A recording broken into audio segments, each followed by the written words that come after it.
এই সাংবাদিক ভাইরা প্রশ্ন করুক, ভাইয়া করেন। না আমি বলি, রূপামণিকে ফোন দিয়ে হিরো আলম বিভিন্ন কথা বলেছে, আপনারা একটু রূপামণির মুখ থেকে শোনেন, এবং টুনটুনিকে ফোন দিয়ে হিরো আলম যে কথাগুলো বলেছে এর মুখ থেকে আপনারা শোনেন। আমি আমি প্রথমত স্বাতীর বিষয়টা নিয়ে কথা বলতে চাচ্ছি, ঠিক আছে? আপনারা বিগত দেখেছেন 2-3 দিন আগে আপনারা সম্মেলন করেছিলেন হিরো আলম ভাইয়ের ওইখানে। তো ওইখানে আমাকে বলা হয়েছে স্বাতী নামের যে মেয়েটা বলবো যে একমাত্র হিরো আলম ভাইয়ের সাথে কাজ করছে, সে হচ্ছে মিডিয়ার লাইফে রিলসের জগতে, সে কোনো নাটকে নাই, সে কোনো ছবিতে নাই, কথাটা বোঝেন। সে হচ্ছে হিরো আলম ভাইয়ের সাথে কাজ করছে এতটুকু বাটুল, দেখতে দেখা যায় হিজড়ার মতো চেহারা। ওই মেয়েটা আমাকে লাইভে আইসা বলে, ওই মেয়েটা আমাকে লাইভে আইসা বলে যে আমি দেখছেন আপনারা তার কিছুদিন আগে হিরো আলম ভাই জেলখানায় থাকতে আমি যে কথাটা বলছিলাম যে তার 30টা নায়িকা এখন কোথায় গেল, আপনারা প্রশ্ন করছিলেন, আমি বলছি যে তার 30টা নায়িকা কোথায় গেল। তো 30টা নায়িকা, একটা নায়িকাও তো খোঁজ খবর নিচ্ছে না। আর সম্মেলন করতেছে হিরো আলম ভাইয়ার, তার পাশে তো দেখতেছি না যে কেউ আছে।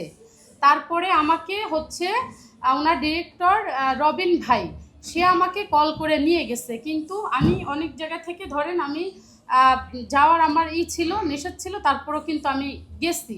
এখন সেটা হচ্ছে সেখানে যে যদি আমি তার কথা বলে থাকি, সেই সাথী মেয়েটা মানে হিজড়া টাইপের মেয়েটার কথা আমি বলবো, সে সামনাসামনি হিরো স্বপন ভাইকে কল করছিল।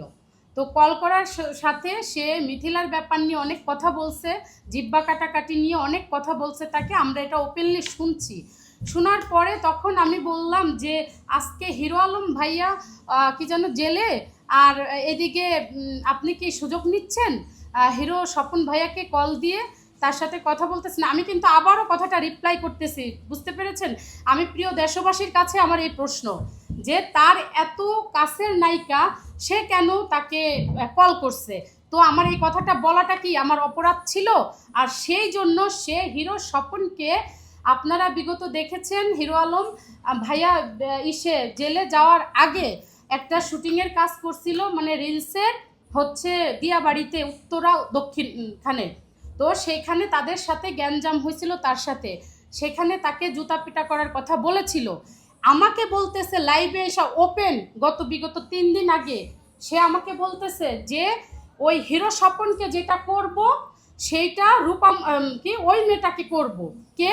তারপরে হিরো আলম বলতেছে বলো বলো ওই যে রূপামণি রূপামণি রূপা, আপনারা সবাই দেখছেন, প্রিয় দেশবাসী সবাই দেখছে যে ও আমাকে বলছে ওপেনে প্রকাশ্যে আমাকে কি করবে, প্রকাশ্যে।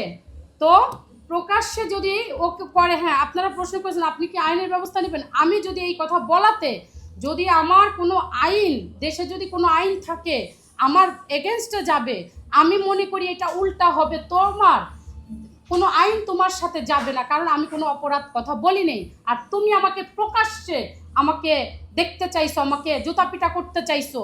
তোমার মতো সাথী যদি 1000টা জন্ম নেয়, আমি রূপামণি আমার নখের যোগ্য হতে পারবেন না। হিরো আলমের সাথে, হিরো আলম ভাইয়ের সাথে কাজ করে ফেসবুক রিলসে আছো, কিন্তু কোনো মিডিয়ার নাটক করো নাই, ঠিক আছে? মিডিয়ার কোনো 10টা ডিরেক্টর তোমাকে চেনে না, ফিল্ম ইন্ডাস্ট্রিজের 10টা ডিরেক্টর তোমাকে চিনে না। কিন্তু আপনি কি সাথীর বিরুদ্ধে কোনো আইনি ব্যবস্থা নিয়েছিলেন?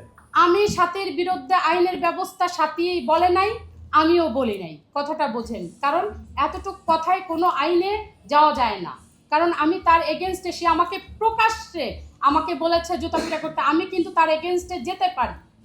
আমি প্রিয় দেশবাসীর কাছে এটা আমি জানিয়ে দিলাম যে সে আমাকে প্রকাশ্যে, সে হিরো স্বপনকে জুতাপিটা করতে চেয়েছিল, বাট করতে চেয়েছে, আর আমাকে সেই কথাটা সে বলেছে। ইভেন তার পদক্ষেপ আমি কিন্তু কিছুই নেইনি, আমি কোনো লাইভে যাইনি, আমি কোনো কিছু করি নাই। আমি এই যে আজকে আপনাদের ভাই ইউটিউবার ভাইরা এবং সাংবাদিক ভাইরা আপনাদের সামনে প্রিয় দেশবাসীর কাছে আমি আজকে কথাগুলো তুলে ধরলাম। ইভেন হিরো আলম ভাইয়া বারবার বলাচ্ছিল ওই মেয়েটাকে দিয়ে, সাথী মেয়েটাকে দিয়ে, মানে হিজড়া টাইপের যে মেয়েটা, যা বলবো আমার নখেরও যোগ্য না, আমার একটা নখেরও যোগ্য না। তবে আপনাকে বলার কথা বুঝতে পেরেছেন? তবে এই